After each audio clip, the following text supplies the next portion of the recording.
दोस्तों, टेक गुरु माहेश्वरी चैनल में आज आपका फिर से स्वागत है। दोस्तों, आज हम लोग यहाँ पे इलेक्ट्रॉनिक्स का एक बेसिक कंपोनेंट है रजिस्टर, उसके बारे में हम लोग डिस्कस करेंगे। अगर आपको रजिस्टर के बारे में कुछ भी नहीं आता है तो दोस्तों इस वीडियो को जरूर देखना, क्योंकि हम यहाँ पे रजिस्टर की बेसिक से लेके एडवांस इंफॉर्मेशन आपको देंगे। तो दोस्तों आज का टॉपिक स्टार्ट करते हैं। तो सबसे पहले हम लोग देखेंगे दोस्तों कि what is the register, register क्या होता है। फिर देखेंगे कितने टाइप के होते हैं रजिस्टर। उसके बाद में देखेंगे कि रजिस्टर में जो कनेक्शंस होते हैं वो कैसे किए जाते हैं। फिर रजिस्टर में जो कलर कोड होता है वो किस तरीके से किया जाता है, और रजिस्टेंस की जो पावर रेटिंग होती है वो किस तरीके से की जाती है। दोस्तों अगर ये वीडियो आपको पसंद आए तो कमेंट बॉक्स में ज़रूर लिखना और लाइक और सब्सक्राइब करना मत भूलना दोस्तों। तो दोस्तों आज की जर्नी स्टार्ट करते हैं। सबसे पहले एक बात करते हैं, व्हाट इज द रजिस्टर। दोस्तों register is a passive two terminal electrical components implements electrical resistance as a circuit element। Means that जो आपका रजिस्टर होता है वो आपका एक पैसिव कंपोनेंट होता है। दो टर्मिनल होते हैं इसके, और ये आपका एक पैसिव कंपोनेंट होता है। तो दोस्तों हमारे पास में क्वेश्चन पुटअप हो जाता है कि पैसिव और एक्टिव कंपोनेंट कौन से होते हैं। तो दोस्तों पैसिव कंपोनेंट वह होता है जिसके अंदर खुद का पावर सोर्स नहीं होता है। जैसे कि ये डायग्राम दिखा रखा है यहाँ पे, ये आपका रजिस्टर का डायग्राम होता है इस टाइप से। तो यहाँ पे दो टर्मिनल होते हैं, इसमें कोई पोलैरिटी नहीं होती कि आपकी पॉजिटिव होगा या नेगेटिव होगा, या ये नेगेटिव होगा ये पॉजिटिव होगा, ऐसी कोई पोलैरिटी नहीं होती है दोस्तों।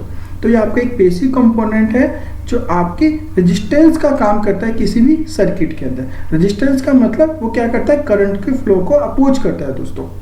नेक्स्ट देखिए दोस्तों, the ratio of the voltage applied across a register terminal to the intensity of the current through the circuit is called the resistance.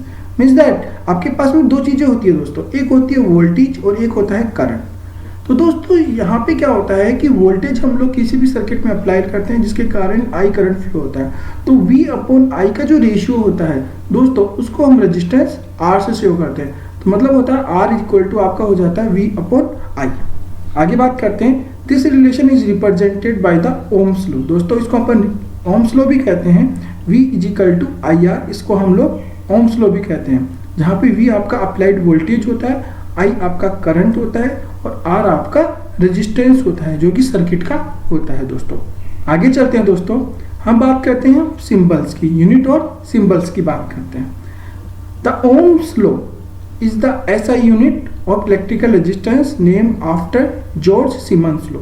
जो ओम्स लॉ दिया था वो आपके जॉर्ज सिमंस लॉ ओम ने दिया था, जिसके नाम पे इसकी जो यूनिट बन गई वो क्या बन गई दोस्तों, ओम। ओम क्या होती है दोस्तों, ओम आपकी रेजिस्टेंस की यूनिट होती है। आगे बात करते हैं, an ohm is equivalent to a volt per ampere. मतलब एक आपका ओम होता है वो 1 वोल्ट पर एम्पियर के इक्विवेलेंट होता है। मतलब 1 ओम आपका होता है 1 वोल्ट अपॉन 1 एम्पियर के इक्विवेलेंट होता है दोस्तों। Other drive units are milliohms. मतलब ओम्स को और भी तरीके से शो किया जा सकता है। जैसे कि अगर आपका रेजिस्टेंस बहुत ही कम होता है तो उसको हम बोलते हैं आपका मिली ओम, और आपका रेजिस्टेंस यदि बहुत ज़्यादा होता है तो उसको अपन बोलते हैं दोस्तों मेगा ओम। 1 मिली ओम में आपका होता है 10 की पावर -3 ओम होता है, और 1 किलो ओम में होता है आपका 10 की पावर 3 ओम होता है, और 1 मेगा ओम में आप दोस्तों आपका 10 की पावर 6 ओम होता है। तो ये भी आपकी अलग अलग यूनिट्स होती है रेजिस्टेंस की, कोई बहुत कम रेजिस्टेंस के लिए होती है, कोई बहुत ज़्यादा रेजिस्टेंस के लिए होती है। आगे चलते हैं दोस्तों, तो यहाँ पे दोस्तों दो तरीके के रेजिस्टेंस आपको शो कर रखे हैं, एक होता है फिक्स रेजिस्टेंस, एक होता है वेरिएबल रजिस्टर। फिक्स रजिस्टर क्या होता है दोस्तों, फिक्स रजिस्टर ऐसा रजिस्टर होता है जिसकी वैल्यू फिक्स होती है। जैसे कोई रजिस्टर है उसकी वैल्यू है 1 ओम, या कोई रजिस्टर है उसकी वैल्यू है 10 ओम। तो दोस्तों सर्किट में हमेशा वो क्या करेगा कि 1 ओम की तरह ही बिहेव करेगा, और 10 ओम है तो वह सर्किट में 10 ओम के रजिस्टर की तरह ही बिहेव करेगा। तो मतलब उसकी वैल्यू क्या होती है, फिक्स होती है। दूसरा दोस्तों होता है उसका वेरिएबल रजिस्टर। वेरिएबल रजिस्टर में क्या होता है दोस्तों, इसकी वैल्यू वेरी करती है। अब वेरी कैसे करेगी दोस्तों, जैसे कहीं पे लिखा हुआ है 0 ओम टू 10 ओम, तो मतलब इसकी वैल्यू 0 ओम से लेके 10 ओम तक के बीच में वेरी करेगी। मतलब यहाँ से यहाँ तक आप इसकी कोई भी वैल्यू को सेट कर सकते हो अपने सर्किट के अंदर। आगे चलते हैं दोस्तों, टाइप ऑफ रजिस्टर, कितने टाइप के रजिस्टर होते हैं उसको डिस्कस करते हैं। तो दोस्तों अगर रजिस्टर के टाइप की बात की जाए तो जैसा कि मैंने डायग्राम में पहले भी बताया कि दो तरीके के रजिस्टर होते हैं आपके। एक होता है फिक्स रजिस्टर जिसकी वैल्यू फिक्स होती है, और एक होता है वेरिएबल रजिस्टर जिसकी हम वैल्यू को चेंज कर सकते हैं सर्किट के अंदर।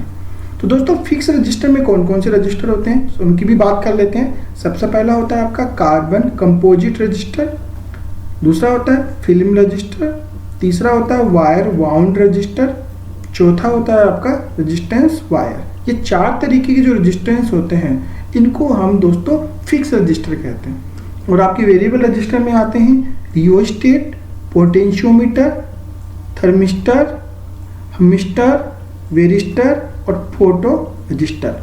ये जो 6 तरीके के आपके जो रजिस्टर्स होते हैं ये दोस्तों आपके वेरिएबल रजिस्टर्स में आते हैं। आगे बात करते हैं दोस्तों।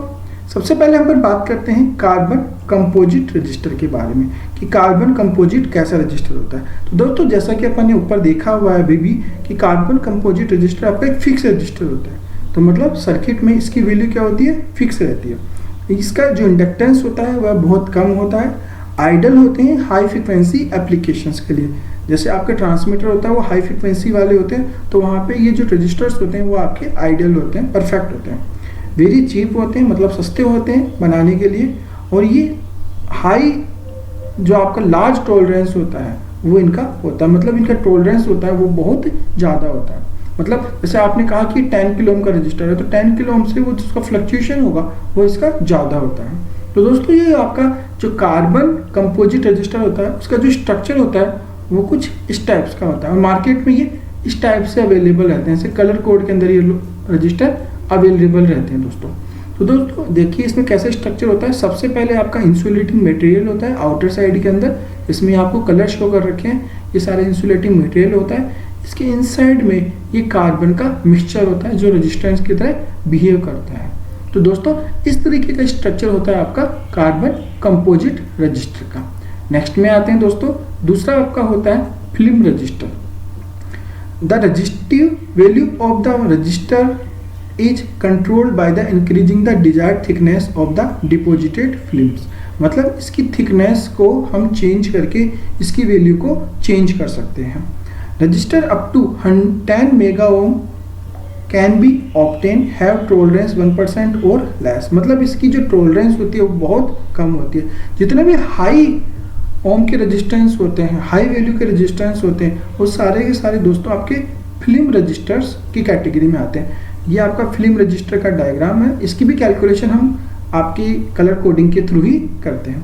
दोस्तों अगर स्ट्रक्चर के अंदर आए तो ये आपका इंसुलेटिंग मटेरियल है जहाँ पे कलर शो कर रखा है, और ये आपका रजिस्ट्री फिल्म है। उसके अंदर दोस्तों पहले वाले के अंदर क्या था, कार्बन फिल्म होता है, इसके अंदर रजिस्ट्री फिल्म होती है। इस टाइप का ये स्ट्रक्चर होता है दोस्तों। और इस स्ट्रक्चर के बीच में, रजिस्ट्री फिल्म के बीच में ये आपका स्पाइरल ग्रूव जो होते हैं, ये आपकी स्पाइरल ग्रूव जो होते हैं, और उसके बीच में आपका रजिस्ट्री फिल्म भरा रहता है, मटेरियल भरा रहता है। तो इस टाइप का स्ट्रक्चर होता है। नेक्स्ट में आते हैं दोस्तों, नेक्स्ट आपका होता है wire wound register. Wire wound register को देखते हैं भाई दोस्तों। Made by winding a thin metal alloy wire on to a insulating ceramic former in the form of a spiral helix. मतलब एक हेलिक्स के शेप में इसके अंदर वायर आपका राउंड रहता है और उसके ऊपर हम लोग कोटिंग कर देते हैं। Available in very low ohmic and high precision value. मतलब बहुत कम वैल्यू के होते हैं और बहुत ज़्यादा प्रिसाइज होते हैं। जैसे इनकी वैल्यू होती है 0.01 से लेके 100 किलो ओम तक की रेंज में ये होते हैं दोस्तों। तो एक तो इस टाइप के डिजाइन में आ जाते हैं आपके वायर वाउंड रजिस्टर, और दूसरे दोस्तों आपके इस टाइप के डिजाइन में भी आते हैं। अब दोस्तों इसकी स्ट्रक्चर की बात करते हैं। इसके स्ट्रक्चर में आप देखिए कि ये तो आपका बाहर का है, एल्युमिनियम बॉडी होती है हीट डिसिपेशन के लिए, क्योंकि आपकी इसकी जो हीट होती है वो बहुत ज़्यादा निकलती है, ठीक है। तो हीट ज़्यादा निकलती है, इस कारण से हम लोग इस पर हीट डिसिपेशन का कोटिंग कर देते हैं कूलिंग के लिए। उसके अलावा इसमें आपके पास में ये इलेक्ट्रिकल कनेक्टिंग लक्स होते हैं, जैसे यहाँ पे शो कर रखे हैं आपके कनेक्टिंग लक्स, जहाँ से आप कनेक्शंस कर सकते हैं। अंदर की बात करें तो इसमें रजिस्ट्री मेटल वायर होते हैं। रजिस्ट्री मतलब मेटल के वायर्स होते हैं जो इस तरीके से इसके अंदर रहते हैं, जो एकदम रजिस्टर की तरह वर्क करते हैं। तो दोस्तों इस तरीके का स्ट्रक्चर होता है आपका वायर बाउंड रजिस्टर का। आगे बात करते हैं दोस्तों, नेक्स्ट होता है रियोस्टेट। रियोस्टेट तो दोस्तों आप लोगों ने बहुत देखा होगा, 11th क्लास 12th क्लास में प्रैक्टिकल करवाते हैं, तो वहाँ पे इसकी वैल्यू को चेंज करवाते हैं। तो यहाँ पे दोस्तों आपके पास एक टर्मिनल होता है, ये वाला टर्मिनल और ये वाला टर्मिनल। ये दोनों टर्मिनल तो दोस्तों फिक्स रहते हैं, मतलब अगर आप इन दोनों के बीच में वोल्टमीटर लगा के इसका रेजिस्टेंस मेजर करेंगे, वोल्टमीटर लगा के और रेजिस्टेंस मेजर करेंगे, वैसे रेजिस्टेंस दोस्तों आप मल्टीमीटर से भी मेजर कर सकते हैं। तो यहाँ पे आप मल्टीमीटर लगा के इसका रेजिस्टेंस मेजर करेंगे तो आपको फिक्स रेजिस्टेंस दिखेगा। बट एक टर्मिनल यहाँ लगा के और एक टर्मिनल आप यहाँ पे लगा दीजिए, एक टर्मिनल यहाँ लगा दीजिए और एक टर्मिनल यहाँ लगा दीजिए, और फिर इसको आप मूव करवाइए इस साइड में या इस साइड में, तो इसकी वैल्यू दोस्तों चेंज होती जाएगी। ठीक है, तो ये आपका एक तरह का वेरिएबल रजिस्टर है दोस्तों, जिसकी वैल्यू को जैसे आपके इसमें लिखा हुआ है कि 0 ओम से लेके 10 ओम तक के बीच की है। तो जब इस टर्मिनल और इस टर्मिनल के बीच की बात करते हैं तो आपको 10 ओम मिलेगा, बट जब इस टर्मिनल और इस टर्मिनल के बीच की बात करेंगे तो वहाँ पे वैल्यू चेंज होगी। जैसे जैसे आप इसको मूव करवाएंगे या तो लेफ्ट साइड में या राइट साइड में, तो इसकी वैल्यू रेगुलर चेंज होती जाएगी। बट इसकी इन दोनों की टर्मिनल की जो मैक्सिमम वैल्यू होगी वो आपको 10 ओम ही मिलेगी दोस्तों।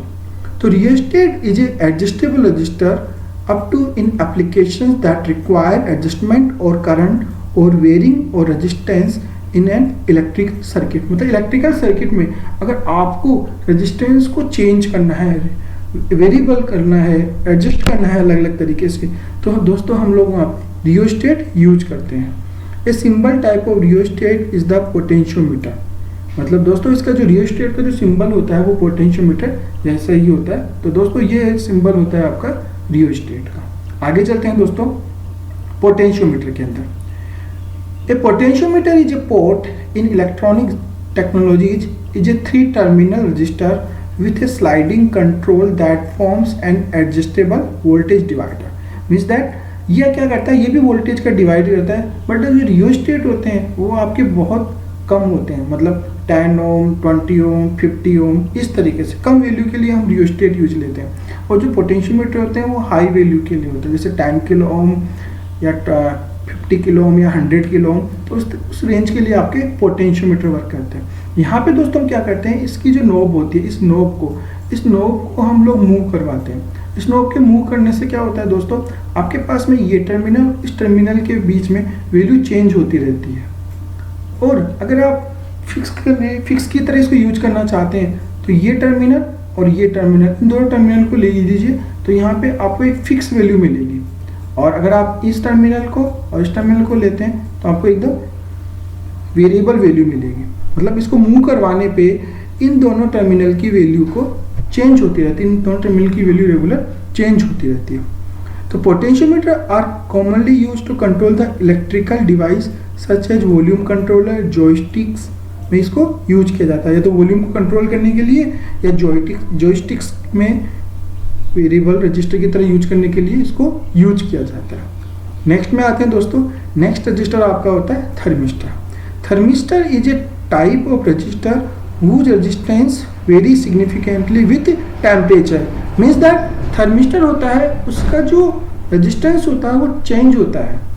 चेंज कैसे होता है, टेम्परेचर के साथ में। अगर टेम्परेचर वेरी करेगा तो इसका रेजिस्टेंस भी वेरी करता है। थर्मिस्टर का जो बेसिक कॉन्सेप्ट होता है वो एनटीसी के प्रिंसिपल पे काम करता है। एनटीसी का जो पूरा नाम होता है वो होता है negative temperature coefficient. Negative temperature coefficient मतलब अगर आपका टेम्परेचर बढ़ता जाएगा तो थर्मिस्टर का रेजिस्टेंस क्या होता है, कम होता चला जाता है। Means that if it increase the temperature the resistance should be decrease. Resistance आपका क्या होगा दोस्तों, डिक्रीज होता चला जाएगा। तो इसका जो कॉन्सेप्ट होता है वो एनटीसी के प्रिंसिपल पे काम करता है। Thermistor can be use as a current limiting device for current circuit potential as replacement for fuse. Fuse में भी इसको दोस्तों यूज किया जा सकता है, क्योंकि जैसे जैसे आप टेम्परेचर बढ़ाएंगे तो उसका रेजिस्टेंस कम होता चला जाता है, तो फ्यूज में भी इसका यूज किया जा रहा है दोस्तों। तो ये था दोस्तों थर्मिस्टर के बारे में। नेक्स्ट आता है, और ये दोस्तों थर्मिस्टर का सिंबल होता है इस टाइप का, ये भी आपका एक वेरिएबल रजिस्टर की तरह वर्क करता है। नेक्स्ट आता है दोस्तों humistor. Humistor is a type of resistor whose resistance varies significantly with humidity. Means that अगर ह्यूमिडिटी आपकी टाइम चेंज होती है तो इसका रेजिस्टेंस भी आपका चेंज होता रहता है। दोस्तों इस टाइप का एक सिंबल होता है आपका सेंसर का। A humidity sensor measures the humidity level by measuring the change in the resistance of an element. Means that अगर आपका ह्यूमिडिटी लेवल चेंज होगा तो इसका रेजिस्टेंस चेंज होगा, और उसके रेजिस्टेंस को चेंज अगर होता है तो उसे हम कैलकुलेट कर सकते हैं कि एनवायरनमेंट का जो आपका ह्यूमिडिटी लेवल है वह क्या है। नेक्स्ट होता है दोस्तों varistor. A varistor or a voltage dependent resistor functions is to conduct significantly increased current through when voltage is excessive। मतलब आपका जो वोल्टेज बढ़ जाता है तो करंट को इंक्रीज करने के लिए दोस्तों हम यहाँ पे वेरिस्टर का यूज करते हैं। दोस्तों इस टाइप के वेरिस्टर का डायग्राम होता है, ये आपका वेरिस्टर है, और इस टाइप के भी वेरिस्टर हो सकते हैं। ये आपके हाई वोल्टेज वेरिस्टर है। हाई वोल्टेज को रोकने के लिए या जब वोल्टेज हाई हो जाए तो करंट को बढ़ाने के लिए दोस्तों हम वेरिस्टर का यूज करते हैं, जिसका पूरा नाम होता है वोल्टेज डिपेंडेंट रजिस्टर। मतलब ये क्या करते हैं, वोल्टेज पे डिपेंड करते हैं। जैसे वोल्टेज बढ़ाओगे तो इनका करंट क्या होता है, बढ़ जाता है। नेक्स्ट आता है दोस्तों फोटो रजिस्टर। फोटो रजिस्टर होते हैं वो लाइट के ऊपर डिपेंड करते हैं। एक फोटो रजिस्टर और light dependent register exist photo conductively. Means that जब इनके ऊपर लाइट गिरती है तभी क्या करते हैं, आपके रेजिस्टेंस इनका चेंज हो जाता है। Photo resistor is many consumers items such as street light, clock, radio, alarm device, उसमें दोस्तों फोटो रजिस्टर का यूज आता है। जैसे इसके ऊपर लाइट गिरती है तो इसका रेजिस्टेंस आपका कम हो जाता है। तो दोस्तों ये आपका फोटो रजिस्टर का काम होता है, और ये फोटो रजिस्टर का डायग्राम शो कर रखा है यहाँ पे, that is the symbol of the photo register. अब बात करते हैं दोस्तों, यहाँ तक हम लोगों ने क्या किया, अलग अलग टाइप के रजिस्टर्स देखे। पहले हमने फिक्स रजिस्टर्स देखे कि कौन कौन से होते हैं, उसके बाद में हम लोगों ने वेरिएबल रजिस्टर देखे जो अलग अलग चीज़ पे डिपेंड करता है। कोई टेम्परेचर पे करता है, कोई ह्यूमिडिटी पे करता है, कोई लाइट के ऊपर करता है, और किसी को हम लोग मूव करवा के उसको चेंज करते हैं। तो मीन्स दैट अलग अलग टाइप के वेरिएबल रजिस्टर देखे। अब दोस्तों यहाँ पे हम लोग कनेक्शंस देखेंगे कि रजिस्टर के किस किस टाइप के कनेक्शंस होते हैं। तो दोस्तों सबसे पहला जो कनेक्शंस होता है उसको हम सीरीज कनेक्शंस कहते हैं। हिंदी में इसको श्रेणी क्रम कनेक्शंस कहते हैं। सीरीज कनेक्शन में क्या होता है दोस्तों, अगर आपने बहुत सारे रजिस्टर सीरीज में कनेक्टेड कर रखे, मतलब एक रजिस्टर है यहाँ पे, फिर हमने दूसरा रजिस्टर कनेक्ट कर दिया यहाँ पे, उसके बाद में तीसरा रजिस्टर कनेक्ट कर दिया, फिर चौथा रजिस्टर कनेक्ट कर दिया। इस तरीके से हमने n रजिस्टर कनेक्ट कर दिए, तो इनका टोटल रेजिस्टेंस इन सब के इक्वल रेजिस्टेंस के एडिशन के इक्विवेलेंट हो जाता है। जैसे कि अगर मान लेते हैं कि आपने 10 रजिस्टर कनेक्ट कर दिए और एक रजिस्टर की जो वैल्यू थी वो 1 किलो ओम है, तो आपका जो टोटल हो जाएगा वो कितना हो जाएगा, 1 ओम यहाँ पे, 1 ओम यहाँ पे। तो इस तरीके से आपका टोटल कितना हो जाएगा, 1 ओम यहाँ पे। तो टोटल कितना हो जाएगा दोस्तों, यहाँ पे आपका हो जाएगा 10 ओम। तो 10 ओम आपका टोटल रेजिस्टेंस हो जाएगा यदि आप 10 रजिस्टर को सीरीज में कनेक्ट करते हैं तो। और in series connections the current remain constant. मतलब दोस्तों अगर सीरीज में करते हैं तो रजिस्टर तो आपका ऐड होता ही है, बट जो करंट होता है वो सेम रहता है। मतलब चाहे करंट R1 में जाए, चाहे R2 में जाए, चाहे Rn में जाए, हर जगह करंट क्या रहता है दोस्तों, आपका सेम रहता है। अगर यहाँ से आपका 1 एम्पियर करंट आ रहा है तो इस लास्ट वाले रजिस्टर से भी आपका 1 एम्पियर का करंट ही जाएगा। मतलब हर रजिस्टर में करंट का मान समान रहता है। दूसरी बात करते हैं दोस्तों वोल्टेज के रिगार्डिंग। वोल्टेज में क्या होता है दोस्तों कि अगर सीरीज में कनेक्शन किया गया और आपने मान लेते हैं आपके पास में 10 रजिस्टर हैं और आपने 10 वोल्ट अप्लाई किया है और सारे के सारे रजिस्टर आपके 1 ओम के हैं, तो आपके हर एक रजिस्टर में जो वोल्टेज आएगा इसमें भी 1 वोल्ट का ड्रॉप होगा, इसमें भी 1 वोल्ट का ड्रॉप होगा, इसमें भी 1 वोल्ट का ड्रॉप होगा। मतलब अगर सारे रजिस्टर सेम लेवल के हैं, सेम क्वांटिटी के हैं, सेम रेजिस्टेंस के हैं, तो हर रजिस्टर में आपका सेम लेवल का ड्रॉप होगा। तो इस तरीके से वोल्टेज का डिवीजन होता है, करंट आपका सेम रहता है। नेक्स्ट बात करते हैं दोस्तों, नेक्स्ट कनेक्शन होता है उसको बोलते हैं हम लोग पैरेलल कनेक्शंस। पैरेलल कनेक्शन में क्या होता है दोस्तों, जैसे आपका एक रजिस्टर है, इसके दोनों टर्मिनल को हमने दूसरे रजिस्टर के दोनों टर्मिनल से कनेक्ट कर दिया यहाँ पे। ऐसे ही हमने तीसरे रजिस्टर के दोनों टर्मिनल से कनेक्ट कर दिया यहाँ पे। इस तरीके से हमने n रजिस्टर के टर्मिनल को आपस में इंटरकनेक्ट कर दिया यहाँ पे।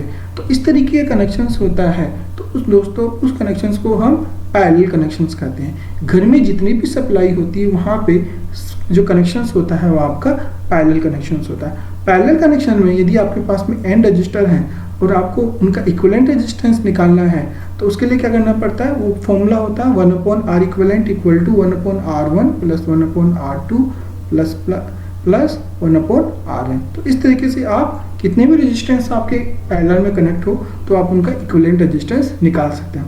अब बात करते हैं दोस्तों वोल्टेज और करंट की। अगर आपका पैरेलल है तो पैरेलल में दोस्तों अगर आपने 10 वोल्ट लगाया है और सारे रेजिस्टेंस यदि सेम क्वांटिटी के तो यहाँ पे आपको जो वोल्टेज मिलेगा इन सब रेजिस्टेंस के रिगार्डिंग वो आपको 10 वोल्ट मिलेगा। मीन्स दैट कितने भी रेजिस्टेंस होंगे उनका जो वोल्टेज होता है वो आपका सेम रहता है। तो दोस्तों चेंज क्या होता है, चेंज आपका करंट होता है। मतलब यहाँ पे करंट अलग होगा, यहाँ पे करंट अलग होगा, यहाँ पे करंट अलग होगा। मतलब समांतर क्रम में जो आपका वोल्टेज होता है वो सेम रहता है बट करंट आपका हर रेजिस्टेंस के रिगार्डिंग अलग अलग होता है। तो दोस्तों ये बात हो गई अपनी वोल्टेज और करंट के रिगार्डिंग। आगे बात करते हैं दोस्तों रजिस्टर कलर कोड के रिगार्डिंग। अभी तक दोस्तों हमने दो चीज़ें डिस्कस की। पहले डिस्कस की थी कितने टाइप के रजिस्टर होते हैं, उसके बाद में हमने डिस्कस किया कि रजिस्टर में जो कनेक्शंस होते हैं वो किस किस तरीके के होते हैं। एक होता है सीरीज कनेक्शंस, एक होता है आपका पैरेलल कनेक्शंस। अब तीसरा पॉइंट था अपना दोस्तों रजिस्टर कलर कोड के रिगार्डिंग। तो कलर कोड की बात करते हैं दोस्तों, ये आपके 10 तरीके के कलर होते हैं जो रजिस्टर के ऊपर कलर कोड में आ सकते हैं। Black, brown, red, orange, yellow, green, blue, purple, grey और वाइट। तो ये 10 तरीके के रजिस्टर्स होते हैं जो आपके आ सकते हैं। तो दोस्तों कलर में क्या होता है कि इस तरीके से आपके पास में 4 कलर्स होते हैं, पहला, सेकंड, थर्ड और ये आपके फोर्थ। ये 4 कलर्स होते हैं दोस्तों। जैसे अब इसको कैसे कैलकुलेट करेंगे दोस्तों, तो देखिए दोस्तों ये फॉर्मूला देखिए आप, ये फॉर्मूला बहुत इंपॉर्टेंट है। यहाँ पे पहला कलर होगा वो आपकी x की जगह पे आएगा, दूसरा जो कलर होगा वो आपके y की जगह पे आएगा, फिर मल्टीप्लाई में तीसरा कलर का कोड आएगा और फिर प्लस माइनस चौथा कलर का कोड आएगा। तो दोस्तों अपन यहाँ पे कैलकुलेशंस करते हैं और समझने की कोशिश करते हैं कि वो किस तरीके से ये कैलकुलेशन होता है। तो दोस्तों देखिए यहाँ पे 4 कलर हैं आपके पास में, रेड, ब्लैक और गोल्ड। ठीक है, तो अपन इसकी कैलकुलेट फाइंड करेंगे। तो सबसे पहले अपन बात करते हैं आपका ये वाला कलर, ये आपका कौन सा कलर है, रेड। तो रेड के लिए दोस्तों कौन सा है, यहाँ पे कोड है 2 कोड है, तो यहाँ पे कितना आ जाएगा 2 आ जाएगा।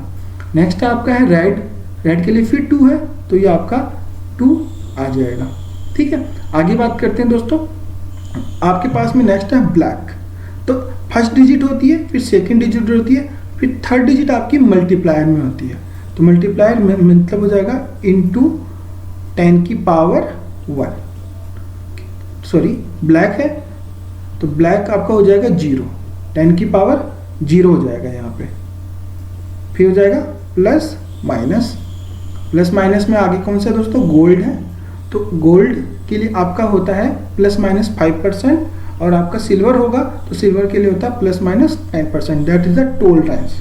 ये इन कलर के अलावा होते हैं, ये आपके टोलरेंस के लिए होते हैं। तो गोल्ड के लिए तो आपका कितना होता है दोस्तों, प्लस माइनस 5%। और यदि आपका ये सिल्वर हो जाएगा तो उसके लिए हो जाएगा प्लस माइनस 10%। तो ये आपको याद रखना पड़ेगा दोस्तों। यहाँ से कैलकुलेट किया हमने तो 22 इंटू 10 की पावर 0 प्लस माइनस 5%। तो कितना हो गया दोस्तों, ये 22 ओम प्लस माइनस 5%। तो दोस्तों ये आपका कैलकुलेशन हो जाएगी। इस तरीके से हम लोग इसको कैलकुलेट कर सकते हैं। आगे बात करते हैं दोस्तों कलर कोड के रिगार्डिंग। एक टेबल और बना रखी है हम लोगों ने। तो जैसे अपन बात की थी ब्लैक के लिए, तो ब्लैक के लिए अपन ने बताया 0, ब्राउन के लिए 1, रेड के लिए 2, ऑरेंज के लिए 3, येलो के लिए 4, ग्रीन के लिए 5, 6, वायलेट के लिए 7, ग्रे के लिए 8 और वाइट के लिए 9। तो अपने पास ये तो हो गए थे दोस्तों 10 कलर। अपने पास 2 कलर और बचे थे, एक था गोल्ड, सिल्वर और नॉन। मतलब इस कंडीशन में यहाँ पे आपके पास में 3 कंडीशन बन सकती है। एक तो बन सकती है गोल्ड, एक बन सकती है सिल्वर और एक हो सकती है कोई भी कलर नहीं हो। तो अगर आपके पास में गोल्ड आता है तो आप लिखेंगे प्लस माइनस 5%। अगर आपके पास में सिल्वर आता है तो आप लिखेंगे प्लस माइनस 10%। और आपके पास में कोई भी कलर नहीं आता है तो आप लिखेंगे प्लस माइनस 15%। तो दोस्तों ये 3 तरीके के यहाँ पे आप टोलरेंस शो कर सकते हो। मल्टीप्लायर में जैसे कि मैंने बताया था दोस्तों, यहाँ पे ब्लैक कलर था इसलिए अपन ने 10 की पावर 0 रख दिया। अगर यहाँ पे मान लेते रेड होता तो क्या लिखते दोस्तों, हम लिखते 10 की पावर 2 लिखते। और यदि मान लेते हैं यहाँ पे इस जगह पे ग्रीन कलर होता तो हम क्या लिखते दोस्तों 10 की पावर 5 लिखते हैं। तो दोस्तों ये तीसरी डिजिट होती है मल्टीप्लायर के लिए होती है। तो इस तरीके से आप किसी भी वैल्यू का या कोई भी कलर आपको पास दे रखा उसको आप कैलकुलेट कर सकते हो। आगे चलते हैं दोस्तों, अपन ने यहाँ तक 3 टॉपिक डिस्कस किए। सबसे पहले हमने टाइप्स ऑफ रजिस्टर देखा, उसके बाद में हम लोगों ने कनेक्शंस देखा, इसमें 2 तरह के कनेक्शंस देखे थे, सीरीज और पैरेलल। उसके बाद में दोस्तों हमने कलर के रिगार्डिंग देखा कि कलर में इसको कलर की कोडिंग किस तरीके से, कलर से किस तरीके से हम लोग उसकी कैलकुलेशंस करते हैं। दोस्तों अब लास्ट टॉपिक अपना पावर रेटिंग कि रजिस्टर में पावर की किस तरीके से रेटिंग की जाती है। तो दोस्तों रजिस्टर में जो पावर का फॉर्मूला होता है वो होता है P बराबर VI। P आपका पावर होता है, V आपका वोल्टेज होता है, I आपका करंट होता है। और V को दोस्तों हम लिख सकते हैं यहाँ पे IR, वो ओम्स लॉ होता है, तो आपका हो जाएगा I स्क्वायर R। और I को लिख सकते हैं दोस्तों V square upon R square, तो इससे R से R कट जाएगा, अपने पास में आ जाएगा V स्क्वायर R। तो पावर के रिगार्डिंग अगर देखा जाए तो अपने पास में 3 फॉर्मूले हो गए दोस्तों, P बराबर VI is equal to I square R is equal to V square upon R। The larger the power rating the greater the physical size of the resistor. मतलब अगर पावर रेटिंग ज़्यादा होगी तो आपका जो रजिस्टर होगा उसकी फिजिकल साइज क्या होगी, ज़्यादा होगी। When use in AC circuits the AC implementation of a resistor is equal to its DC resistance. मतलब अगर आप AC सर्किट में यूज कर रहे हैं तो AC सर्किट में जो इम्पीडेंस होता है वो DC सर्किट में जो रेजिस्टेंस होता है उसके इक्विवेलेंट होता है। दोस्तों होता क्या है कि आपका एक फॉर्मूला होता है Z बराबर R plus J XL minus XC, ये एक फॉर्मूला होता है दोस्तों। मतलब अगर आप AC की बात कर रहे हो तो वहाँ पे रेजिस्टेंस वर्ड यूज नहीं किया जाता, वहाँ इम्पीडेंस वर्ड यूज किया जाता है कि इम्पीडेंस के अंदर दोनों टर्म्स आ जाती है, रेजिस्टेंस प्लस इंडक्टेंस और कैपेसिटेंस। बट यदि आप DC की बात करते हो तो जो ये वाला पार्ट होता है वो आपका 0 हो जाता है। क्यों? क्योंकि जो आपकी फ्रीक्वेंसी होती है DC की वो 0 होती है, तो फ्रीक्वेंसी 0 होने के कारण ये पार्ट आपका 0 हो जाएगा। तो DC में हम लोग उसको R से शो करते हैं रेजिस्टेंस को, बट AC में हम लोग Z से शो करते हैं रेजिस्टेंस को, ठीक है, और उसको हम दोस्तों इम्पीडेंस कहते हैं। तो दोस्तों इस तरीके से हम लोगों ने यहाँ पे चारों पॉइंट को डिस्कस किया। और दोस्तों यहाँ पे मैंने ये स्लाइड बनाने के लिए इन वेबसाइट्स की मदद ली है, आप चाहें तो इनको भी देख सकते हैं। दोस्तों ये वीडियो आपको कैसा लगा कमेंट बॉक्स में ज़रूर लिखिएगा और अपने दोस्तों के साथ शेयर करना मत भूलिएगा दोस्तों।